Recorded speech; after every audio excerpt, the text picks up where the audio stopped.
बिस्मिल्लाहिर्रहमानिर्रहीम। अस्सलाम वालेकुम नाज़रीन, मैं हूं रियाज बलोच और आप देख रहे हैं मेरा ऑफिशियल यूट्यूब चैनल। हमारे पास अभी अभी ताज़ा तरीन ब्रेकिंग न्यूज़ आई है कि बैरिस्टर गोहर को और तलत हुसैन को जो गिरफ्तार किया गया था, उसके बाद पुलिस ने उनकी गिरफ्तारी की जो है वो नफी की। उन्होंने कहा कि बैरिस्टर गोहर को गिरफ्तार नहीं किया गया था, उनको पुलिस लाइन ले जाया गया था। ताहम दोनों को अब जो है वो रिहा कर दिया गया है। क्यों गिरफ्तारी अमल में आई थी, हमने पहले भी आपको बताया था। इस बारे में बिल्कुल जो है वो इस्लामाबाद पुलिस कुछ नहीं बता रही थी।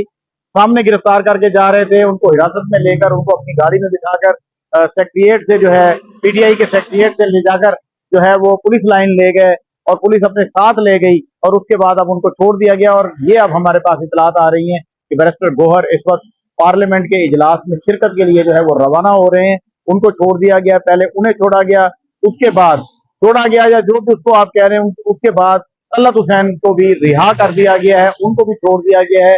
और रिकॉर्ड का क्या हुआ जो पुलिस ने कब्जे में लिया था, उसके बारे में अभी तक कोई इतलात नहीं। ये हमारे पास ताजा तरीन ब्रेकिंग न्यूज थी। हमने कहा कि हम आपको आगाह कर दें। पहले हमने आपको उनकी गिरफ्तारी की इतला दी, जो ही वो एक्शन हुआ हमने आप तक जो है मालूमात पहुंचाई।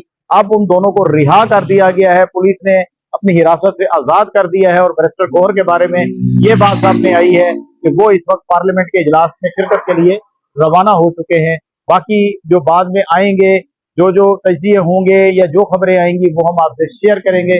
अब तक के लिए इतना ही। ये ब्रेकिंग न्यूज हमने आपको शेयर कर दी। हमारे साथ जुड़े रहिए, अगली भी हम आपको मालूमात देंगे। तब तक के लिए अल्लाह हाफिज।